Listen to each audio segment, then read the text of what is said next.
Hello and welcome back to what we're calling our June podcast.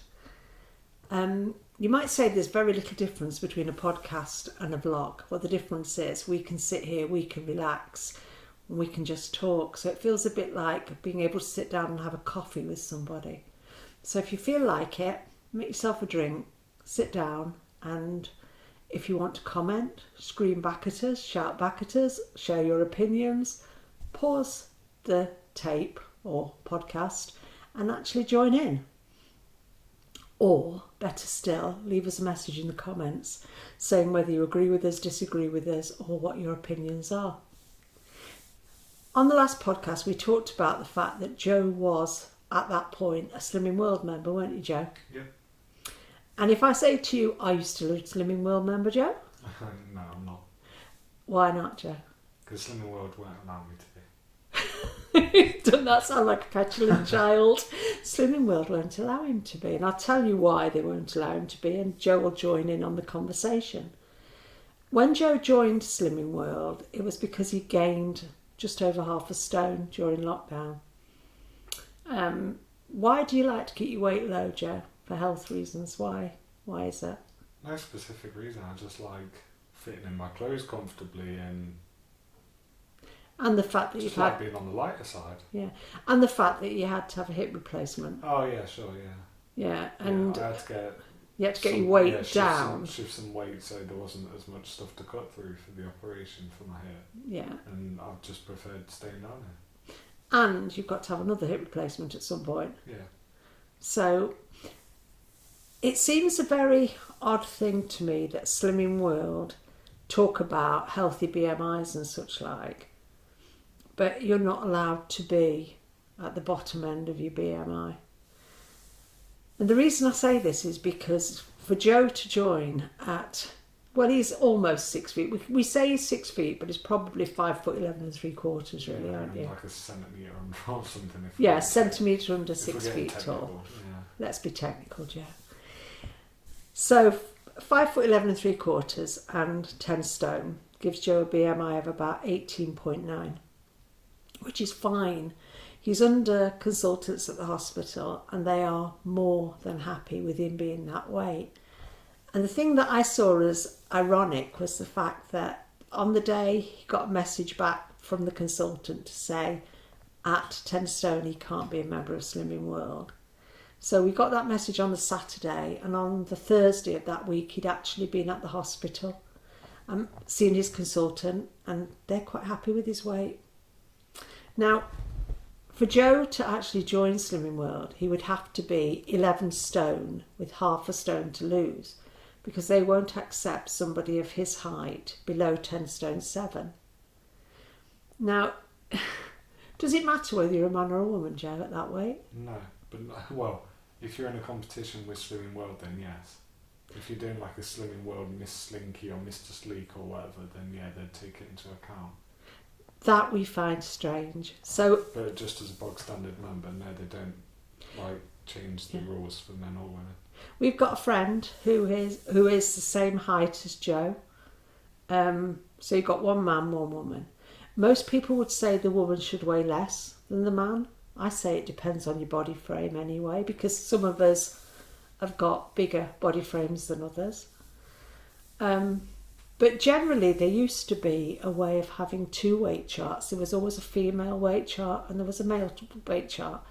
Slimming World now just have the one, and it seems to be that on a lot of the stuff on the internet there's only one weight chart. It doesn't matter what sex you are. No, it does. It's just Slimming World that are funny about it. Alright, so if you went onto Google. Yeah, they're going to generally, like, if you go on those calculators and stuff, they're generally going to ask you whether you're a male or a female. If you're a 5'4" male, you're generally going to have a higher weight than a 5'4" female. Right. Aren't you? Right, so that weight chart in the Slimming World book says that you have to be 11 stone to join if you're male or female. At my height, yeah. Yeah, but I just find that strange. Well, I don't even know if there's a weight chart in the book, is there? We just woke up one day, got a text from Naomi and was like... But there is a weight chart somewhere. I'm sure it's either in the book or on the app or somewhere. Oh, it's in one of the books in the pack. It's in one of the books in the Slimming World pack. So we queried this because we said surely there are many different sorts of body shapes. I mean, Joe's got really good, big, strong legs, but he's a slim guy, aren't you? But you're not like skinny, are you? You're not like a skeleton. We see a lot of people who are slimmer than you when we're out and about, don't we? He's not like a skeleton. But I queried it because I said, why doesn't Slimming World make a distinction between male weight and female weight? And my consultant said they don't, unless if you're chosen to be Slimmer of the Year in your group and you're invited to take it further, if you then go into competition, and that's a part of Slimming World that I'm not really interested in, because I don't like one person who's lost weight being compared to another person who's lost weight, and one person who's lost 5 stone being deemed not as good as somebody who's lost 10 stone. I think it's all relative. I just don't, no, that's not probably the right expression. I don't like comparisons. I don't like the competition side of Slimming World. I just think that once you get to that stage, they then change the rules and they say men can weigh more than women. Well, if they've got that at their competition stage, then surely they should have that all the way through the weight management thing. Because Slimming World is described as a weight management company, not a weight loss company. And I find that strange. So I'm never interested when it comes to the competition side of it. I have seen over my 50-year association with Slimming World, several people get into these competitions, and I've seen 2 ladies I know quite well go all the way. But I'll be perfectly honest with you, they're not slim now. They didn't stay slim. I think the pressure of the competition would make you weak. I think the pressure of anything like that, we put pressure on ourselves anyway, don't we? You know, when I said a fortnight ago, I've got 13 weeks until I'm 65, I completely shot myself in the foot because I put so much pressure on myself. Nobody else did it. I start putting pressure on myself, and then I'll go the other way, or I'll feel bad about it, or I'll feel like I'm on a diet, or my whole mental state changes. So just imagine being put forward by your group or your consultant, being chosen. You are the chosen one. You get put forward and then the pressure's piled on. Yeah. Isn't it? Or if you find out you lost. Well, you'd be pretty peed off if you lost. Yeah. You're feeling great. You're feeling on top of the world. You may have lost 10 stone or something. You get all the way to that competition. Then you're compared against women of different... I mean, it's like age thing, isn't it? You could be up against a beautiful girl of 25 and you're 60. You could be up against a stunning woman of 40 and you're 55. You can't compare those things. Yeah, I'm sure it's not one of the things they teach you in image therapy. Like, don't compare yourself to other people. Absolutely. We're told that all the time. But you're having a competition every year. Yeah. I mean, even something down to the, like, Miss Slinky, Mr. Sleek. And the one I think that is the insane one, and I actually asked to be removed from it in my group, is Biggest Loser. Because in my group, I was actually at the stage once that I'd lost 5 stone at Slimming World. I'd lost 13.5 stone in total, but only 5 of it at Slimming World. And you are up against other women who have lost similar amounts of weight. But I won one year because I'd lost like 3 pounds more than another girl. And she'd lost all of her... It just seemed ridiculous. So you could come and say I'd lost all my 13.5 stone with Slimming World, which I haven't now because I'm back to 11 stone. But if I was in that position, I could probably gain 2 stone and still be taking the Biggest Loser every year, because nobody else in my group maybe had that much weight to lose to start with. So it's a crackers competition. And it is one part of Slimming World that I really don't think is... It doesn't sit comfortably with me when you're told all the time, don't compare yourself to other people. In a general, in walk of life, don't compare yourself to other people. You're unique. You're individual. Don't compare yourself to other people. Well, I know loads of people who weigh the same as me but are a completely different size. I mean, I said to you earlier, if I didn't have such big boobs, I'd be a stone lighter to start with. We're all different shapes and makes and makeups, aren't we? So you can't compare me even to another woman of 65 at my height, because she might be flat-chested. She's got a stone's advantage. No, it's not a good thing. I don't think we should be comparing ourselves. We shouldn't be comparing, do I live in a bigger house? Do I drive a better car? Am I slimmer? Am I fatter? Am I anything? Because we're just ourselves. Being richer or being slimmer doesn't make you a better person, does it? Doesn't even make you a happier person usually. Because it's the inside that matters. So, I'm doing all the talking here, Joe. Yeah, on that very profound note. What are you doing now if you can't be a Slimming World member? I'm just going with kind of a very loose calorie counting blueprint. What would you say would be your average? What are you aiming calorie-wise? What kind of figure do you aim towards? I don't know, I'm not a massive eater. Probably about 2,000 a day. Yeah. But it seems like enough food. Would you like to share what you're eating today? You got your food diary, haven't you? Yeah, so in the morning I don't always go for a massive breakfast because I'm not always super hungry, and plus we go out for a walk straight after breakfast, so it's kind of a bit awkward to like eat a big meal and then go straight out. So in the morning I'm having 6 Linda McCartney red onion and rosemary sausages. Which you absolutely love, don't you? Yeah. Doing them in the active fry in the morning, so while I'm like in the bath or washing my hair or whatever, they're cooking, and so they're Can I ready just when I come out. Point out to anybody who's listening to this who probably hasn't listened to us before, Joe's actually vegan, yeah? Yeah. So, yeah, so 6 Linda McCartney red onion and rosemary sausages. Yeah. 10 minutes in the air fryer, yeah? Yeah, full power, if you're interested. Delicious. And then at lunch I've had bird's eye microwave vegetables out of the freezer. And Quick and convenient, 4 minutes in the microwave. yeah, with some pickles. So I had pickled garlic cloves, pickled silver skin onions, and cauliflower. Pickled cauliflower, yeah. And then with so that's like the speed part of my meal if you were doing Slimming World. And then the protein part is I have these. I think it's made from soya, but it's like fake meat. Like fake chicken. Yeah, fake chicken called What the Cluck. It's really cute stuff. Yeah, What the Cluck that we get from Morrison's. And so you have a whole pack of that. a whole pack of that with today I had a coconut curry from Sainsbury's that we tried, and that was really nice. But that was coconut curry and buckwheat. Yeah, it had buckwheat with it as the kind of Grain. Yeah, as the grain instead of rice. So that was lunch, and then tonight I've got broccoli, a whole bag of they're called no chick meat-free strips. So again, it's pretty much like eating chicken. Yeah, kind of, but I think these meat alternatives are a lot nicer than chicken. I love the taste and the texture. They've come so far since I was like a kid, and all you had was a Quorn fillet that didn't taste that great. Now these, like honestly, these no chicken strip things are bloody lovely. And again, So you good. do those in the air fryer. Yeah, just stick them in the air fryer from frozen. They'll take about 10-12 minutes. And what else would you have with? And then I've got a mushroom stroganoff ready meal.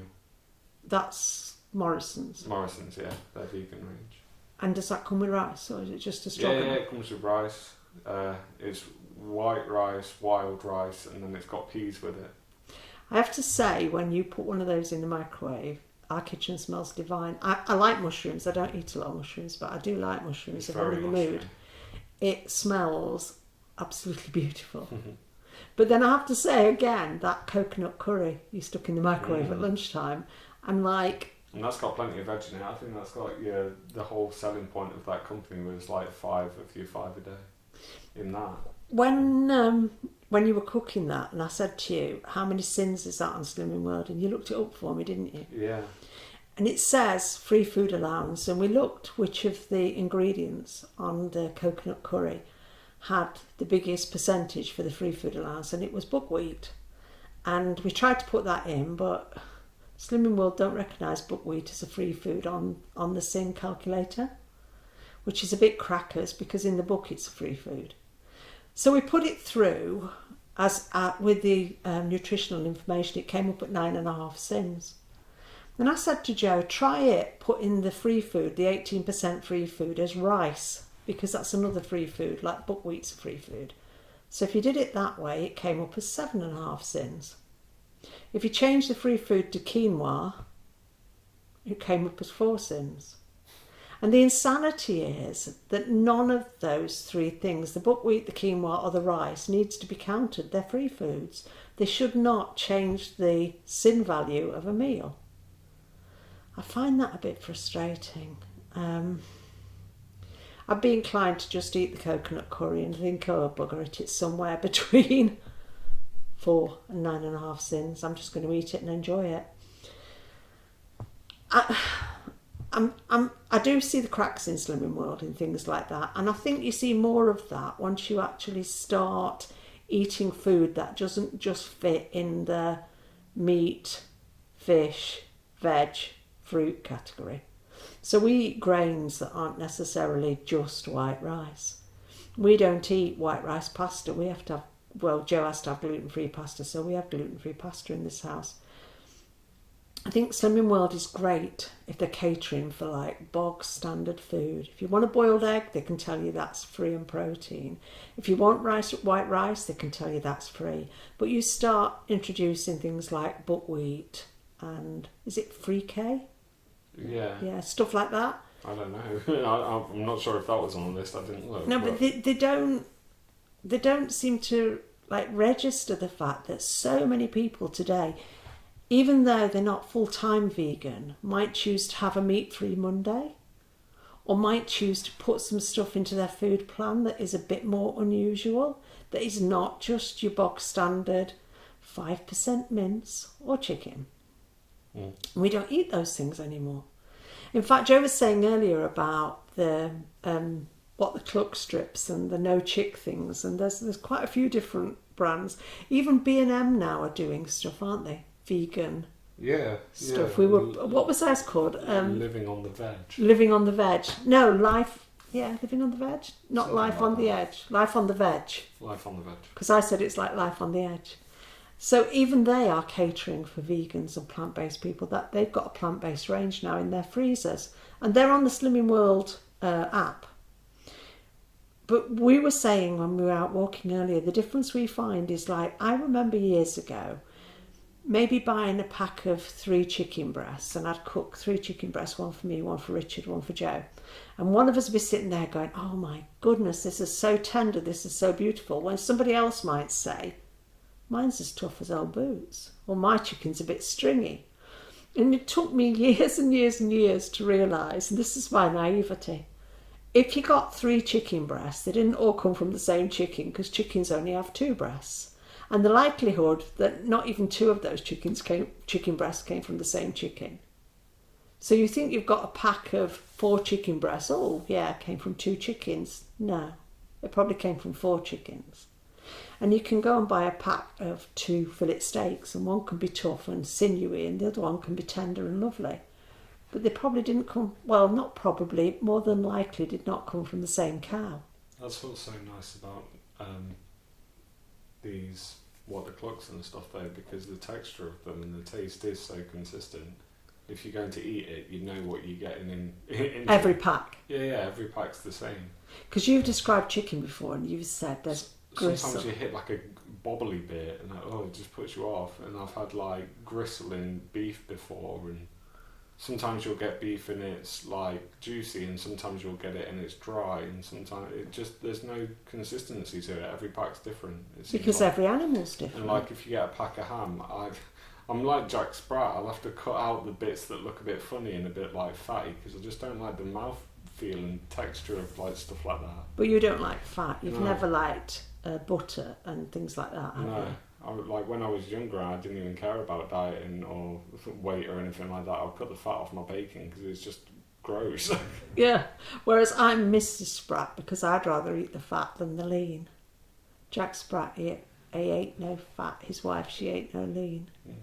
Because I remember being a kid and used to get big pork chops in those days with kidney in, and then a big rim of fat round the edge. You'd hate it. But I used to trade the meat. I used to keep the kidney and trade the meat with my brother for his fat. So I'd eat the kidney bits and the fat. And my brother was like, well, he's very much like you because he's never drunk milk and he's never eaten butter. He's just like you.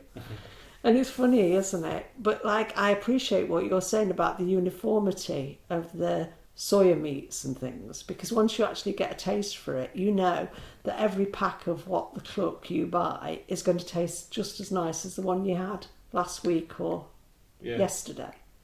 And you're not going to get gristly bits and fatty bits. Because I tell you, I am naive, because I just imagined that if I had 500 grams of minced beef, it was all just minced from the same cow.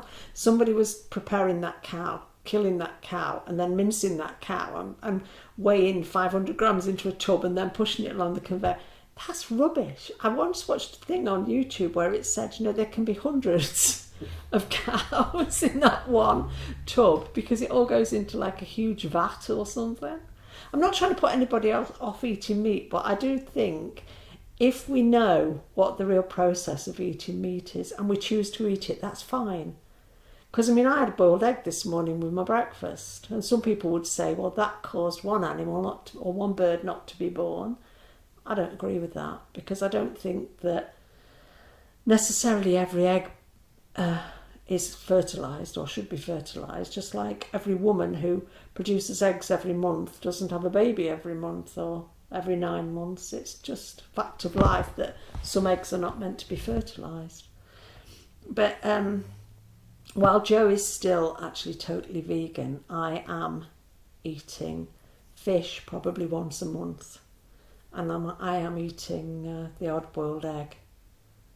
But you have to go with where you're at in life, and that's where I'm at the moment. So dietary-wise, we still eat quite different, don't we? I actually had paella for my lunch. I've been buying vegan or plant-based paellas in Sainsbury's, and I haven't had any for a week, so I thought, what the heck? Make your own. So I bought a pack of, or a tray of roasting vegetables from Asda.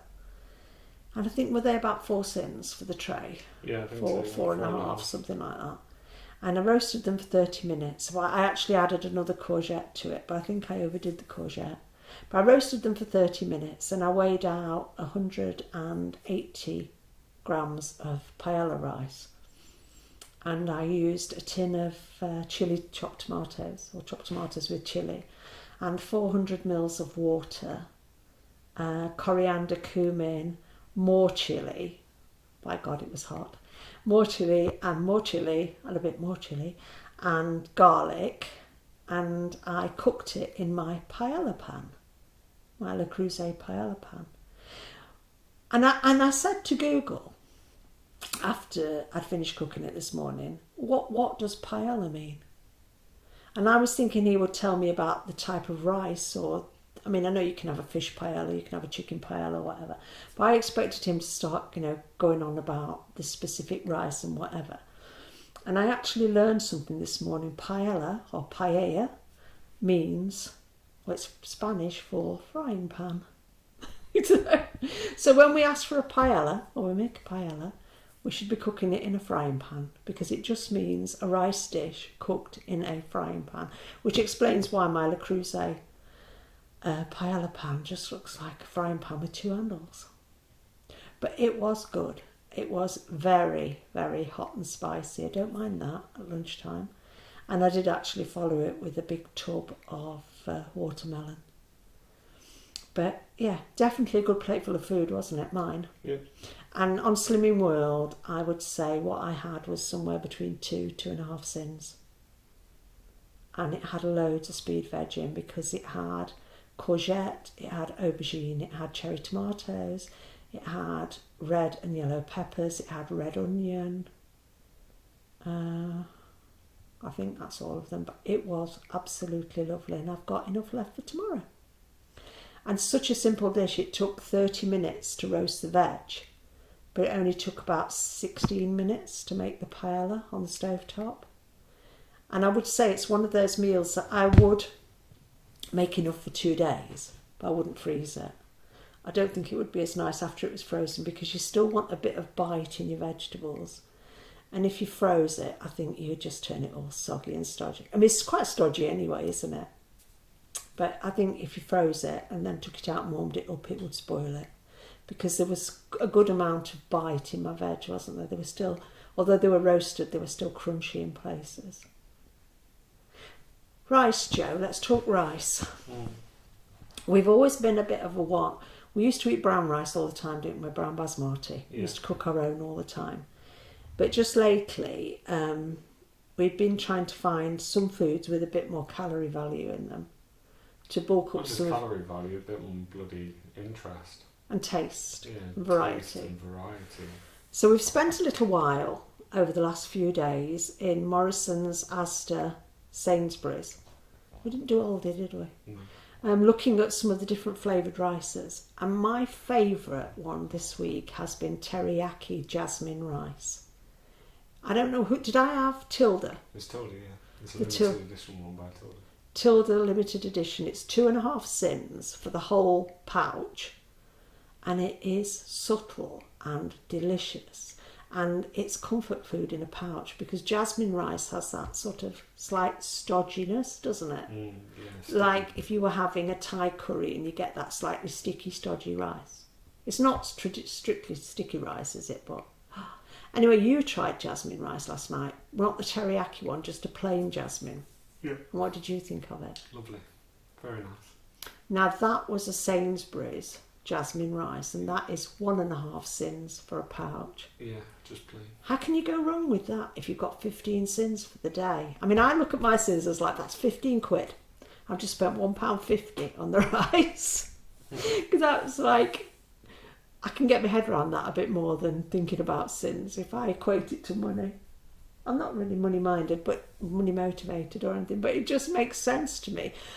I can see the reality of having £15 and choosing to spend £1.50 on something, or 15 cents and 1.5 cents.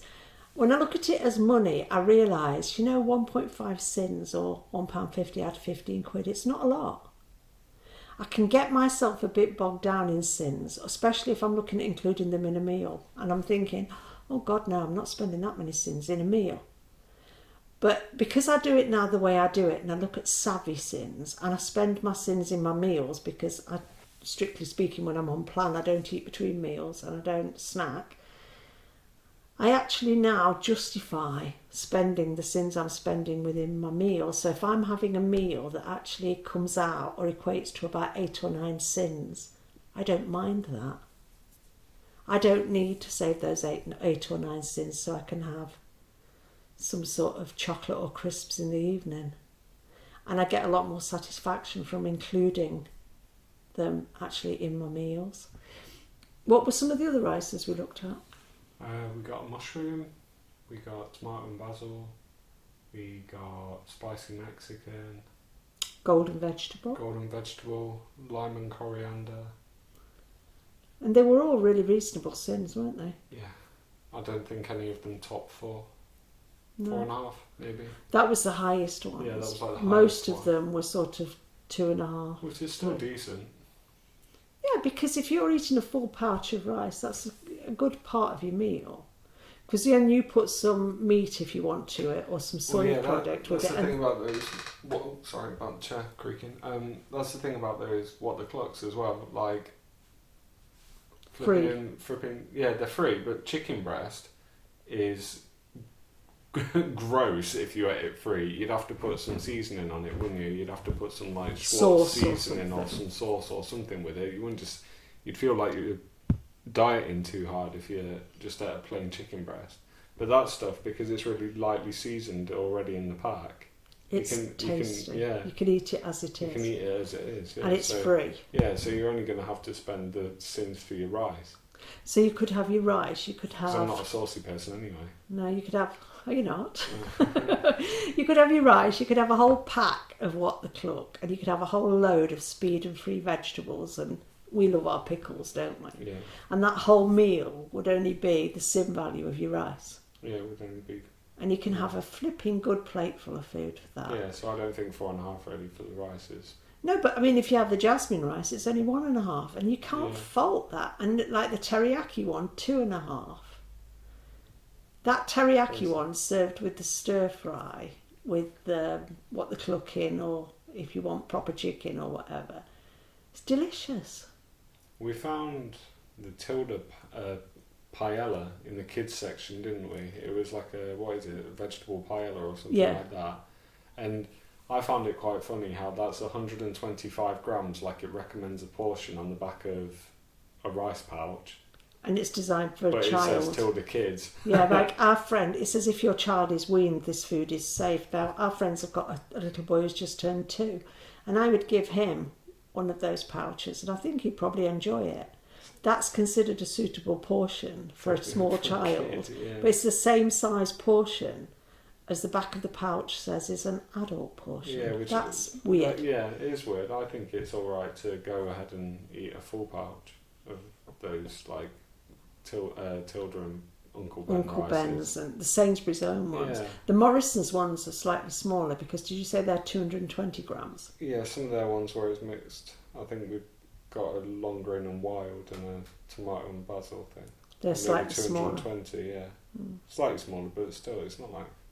No. But I got one of the kids' paella ones to put with a meal for me because they didn't do an adult one in the same brand or flavour. They're Tilda, aren't they? But they didn't do that one in an adult size, did they? No. Right, but it's the same size as the adult portion. It's weird, very weird. So, food-wise, we're just doing the best we can on a daily basis, aren't we? Yeah. And trying to eat healthily and eat well. And we're actually doing a budget challenge thing at the moment where we're trying to eat for £15 a day. Now, some people might go, that's steep. That's a lot of money to spend. It all depends on your circumstances and how much you choose to spend or what you've got to budget with. And we shop every 5 days, and we made a decision that to curb our spending, because we often spend way more than that on food, to curb our spending, we're going to focus on £75 every 5 days. Now, take into account we are 2 adult people. We're not somebody who's feeding children, an adult and kids or whatever, or 2 adults and kids. We're just us, 2 adult people, and that's what we think works out in our budget as a fair amount of food and for a fair amount of money. But we buy quite expensive things sometimes. We don't skimp on what we buy. I will buy some unusual fruits that are quite expensive and things like that. And at the moment, I am up to the eyes in cherries, aren't I, Joe? Hooked. Absolutely. You're hooked on them. Hooked, totally hooked. I bought myself a cherry pitter, and I can sit and pit a whole bowl of cherries, take the stones out of a whole bowl of cherries, and then just eat them like sweeties. And at the moment, their prices are good. I mean, you can get a kilo of cherries in Morrison's for about £4. 750 grams in Marks and Spencer's for a £5. Morrison's are doing 2 punnets for £3, or they're doing Dakota cherries for 99p. I'm trying everybody's. I think I've had cherries from just about everywhere at the moment, and watermelon. I'm loving watermelon, but I'd pay for watermelon whatever the cost was because I just love the stuff. And I'm like that with cherries. It's such a short season. If cherries were £10 a kilo, I'd buy them at the moment because they'll be gone before we know it. So, yeah, budgeting and being frugal around food is what we're trying to be. That's our kind of frugal. Right, I'm going to ask Joe to tell you about 3 dogs. Change of subject totally. This should be a bit amusing to some people, but talk about the 3 dogs we've been seeing lately. Which one do I start with? The long-haired Chihuahua. Oh, the long. So, on our walks in the morning, we've been seeing this little dog, haven't we? This long-haired Chihuahua, and it will just be walking down the street, and then as dogs do, it kind of usually a dog would lift up its leg to have a little wee on a bush or something when it's trying to mark its territory or whatever it's doing. But this one, it stands up on its front 2 paws and does this handstand and kind of weaves backwards away from it. so and it can walk on his hand. It can walk on his front 2 paws. On its hands. Well. You never said it can walk on its hands. It's like a little handstand, isn't it? But Yeah. But it is, I mean, the first time we saw it, we I were had to double walking. take. Well, we were like, walking around the corner and he went, "What the hell?" It was trained in the circus, I think. And I said, "What is it?" And he said, "Just wait till we walk away, I'll tell you." And he said, "It's a chihuahua doing a handstand to have a wee." And we had to just, and it kept doing it, didn't it? Yeah, Like yeah, it was kept doing marking it its every territory often. every so it was often. walking up a hill as well. I was impressed. You wouldn't be standing on your hands going up I that don't steep think I hill. could. The second one is the man with the bag. Oh yeah, him and his dog have this they've cooked up this idea where the dog does a little squat but hovers a few inches off the floor, and the man just opens the bag and holds it under his bum so he doesn't even no mess. He doesn't have to pick it up. It No, does it straight into the Straight bag, doesn't into it? the bag, yeah. I mean, that is It's impressive. teamwork. Teamwork, total teamwork. But it's impressive because if more people did that and more people were conscious about cleaning up after their dogs. I mean, I'm the person, I'll be the first one to say there is no way I am putting my hand inside a plastic bag and picking that up. I am totally squeamish. So when we had a dog, my husband used to have to clean up after him. But having a guide dog is a different thing because they're trained to always do it at home. So our dog had a little compound and you told him, you used to have to say, "Get busy, busy," and he'd just go and do a poo. And then my husband would clean up after him because with the best will in the world, I just can't do it. I am squeamish. But God, if more people actually train their dogs to the level of that clever little fella, I know. it's brilliant, isn't it? You could devise some sort of litter picker handle thing that you put a bag on the end of and just kind of Scoop it under your dog. like one of them them little kiddie fishing poles that you get. Yeah, with a net on the end. But it's training the dog to hold that pose. Yeah. Just hold it there, son, while I get the thing. And it's so clever. And then the third little dog. Oh yeah, this one's sweet. So this third little dog, it's got this toy turtle, this little felt turtle that it carries around with it in its mouth. And when it gets to a road, it will sit, drop the turtle between its owner's feet, wait for a treat. Looks up at him, but it just looks up at him for a treat, doesn't it? Yeah, waits for his treat and a pat on the head, picks up his turtle and crosses the road. It's so So clever. lovely. I mean, we were saying that whatever you like, your dog will love you. Yeah. Because dogs love you unconditionally, don't they? Yeah, they do. So They if treat you're them well. ugly, if you're young, if you're old, if you're beautiful, the dog doesn't see any of that. It just knows it loves you. And even people who are not kind to their dogs get love in return because that's all a dog seems to know how to do. And when we see these people out with it, I mean, we see a lot of dog walkers around where we live because the field behind where we live is a conservation area. Has a little car park for dog walkers. So we see dogs of every kind, don't we? We do, yeah. Every kind. And there's also foxes on that field. We see foxes as well. And there's a badger there. But you see so many dogs, and some of them are little scamps and they'll run away and do whatever. But they always come back, don't they? No, it's just so lovely to see the respect and the love that these animals have for their owners. I've said to you quite a few times, I don't think humans deserve dogs. No, a lot of humans don't deserve dogs. One thing that really infuriates me though is when I'm thinking particularly of a Labrador that we see when we go to Dad's. There's a big chap and he has a very big Labrador, and I personally don't like to see animals fed with human food. I mean, my guide dog, we had him for 12 and a half years and we never fed him human food, only twice. When he had an upset stomach, we gave him rice and chicken. But other than that, he had the food that he was prescribed by guide dogs. And he didn't know any different. It wasn't like he was watching us eating a piece of cake going, "Why can't I have that?" Or even worse, when you see people give dogs chocolate, because that is really bad for them. But dogs don't know what a ham sandwich, a piece of pork pie, a piece of cake or a ginger nut biscuit is. It's when we choose to give them stuff like that, and we can make them into we're killing them with kindness so often, aren't we? It's just not good to feed dogs that way.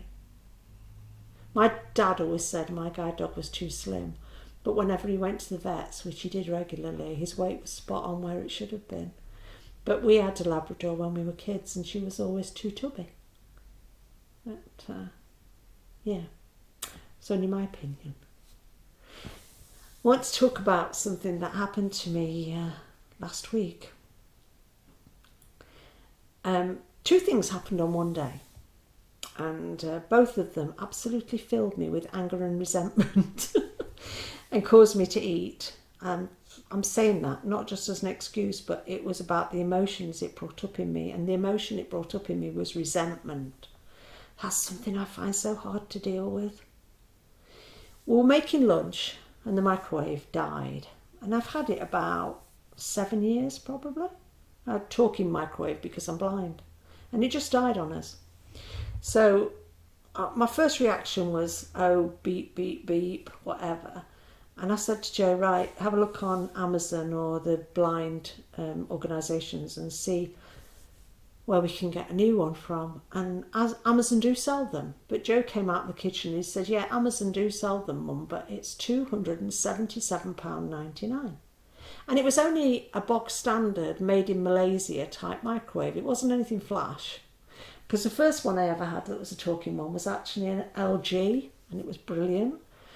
But then the RNIB decreed that the LG was too expensive and had one made in Malaysia, which was going to be cheaper, but actually they always sold it at the same price. So I'm resentful immediately because I don't often think about the fact that I'm blind. It's not really that important. It's normal for me today. I've been this way for a long time. But I was resentful. Why should I, just because I'm in a minority, have to pay nearly £300 for a microwave when any Tom, Dick or Harriet can go and buy one for like 50 quid from most of the supermarkets? And it really highlighted and highlighted the fact that I was blind, and it made me feel blind. It makes me feel different. None of my friends have got talking microwaves. Well, only one blind friend. And I thought, this is just unfair. Right through my life as a blind person, it's like, here you go again, pay for the privilege of being blind. I'm not complaining about money here, because if you're blind, you do get a benefit called Personal Independence Plan. All blind people would get that. So that's supposed to like bridge the gap between our needs and a sighted person's needs. But still, I was resentful. And then I said to Joe, don't order a microwave at the moment. Just give me an hour to think about it, because I need to get over the way my head's feeling. So I came into the lounge and I thought, I know, while I'm hanging around like a bad smell, I'll just get on the phone and I'll renew the car insurance because it needs doing. So I rang our insurance company, and I'm not going to name them because I don't think that's fair. This would apply to any insurance company anyway. And I said to them, I've looked at your quote and I'm happy to renew the policy. But I know, after working in insurance for nearly 20 years, that if you ask, and you ask nicely and you're straightforward, you can usually get about 10% off what they quote you. So I said to the girl, your quote is, I'll be honest, the quote was £534. And I said, your quote seems very fair, but I'm going to ask anyway, is that the best price you can do? Because we've been through a pandemic for 18 months, we've hardly driven. Most insurance companies are giving people rebates, small rebates for their insurance anyway, but we've hardly driven, and we don't do a massive mileage because we walk and we get the bus and we get the tram, and Joe rides a bike and all this sort of stuff. And she said, no, to be honest, you're a loyal customer, let me look at it. And she said, dum dum dum dum dum, on her computer, 484. I said, yeah, that's fantastic. And she's knocked 50 quid off, that's brilliant. Let's renew. So we started to go ahead with the renewal. And then she said to me, has anything changed since renewal last year? Now, remember, I worked in insurance for 20 years, and I know how important it is to be honest with your insurance company, because I know how easily they can invalidate a claim should you be unfortunate enough to have one. If they haven't got your correct facts, they can turn around and say, you've misinformed us. It's tantamount to fraud in some cases. So I'm thinking, has anything changed? Yes, I said to her, my brain just ticked over and I thought, he's not working now. This time last year, at the start of the pandemic and everything, he was working. So I said, yeah, he was made redundant this time last year. he's not working now. And I said, and he's in a situation at the moment because of other stuff that we're doing in our lives and things that he's not actually actively looking for a job. But he's not claiming any benefits or anything, but he's not looking for a job at the moment. So she said, oh, fair enough. And she changed the policy from saying, I'm not going to say what he did for a job because that's not my business, but from what he did for a job, which he didn't use his car for. He never even drove to work. He didn't need it. So she changed the policy from what he did for a job to unemployed. And then she gasped. And I said, I don't like the sound of that gasp. And she said, I'm really sorry. It's loaded your policy with 40% increase. So it went from 484 to 682. Now, the reason I'm telling you this is not because woe is me, we've got to pay another 200 quid. The reason I'm telling you this is, again, resentment and unfairness. If somebody was working last year but didn't use their car for work and their insurance company knew that, so it wasn't an A-class policy because they were using it for work, and then all of a sudden they're unemployed, that person will obviously have less of an income if they've got an income at all, right? Why should somebody who's unemployed, and I'm not just meaning Joe, I'm meaning across this country, why should somebody who's unemployed have to pay 40% more for their car insurance for the privilege of being out of work? That seems so wrong. Then I got into a conversation with a friend and we were talking about electricity and gas and stuff, and I of course pay for everything by direct debit. And because of my electricity and my gas with the same company, I get a discount. So I'm getting best rate, best price. My friend, who has a very, very tight budget and is a single parent, has to have cards for the meter or keys or whatever they call them these days, because she can't have direct debits. She can't budget that way because of her limited income. But she has to pay a lot more for her insurance and her gas than I do. And it just, like, again, the resentment around it is like, why in this country are we penalising people who are worse off, who have lower incomes, who are unemployed?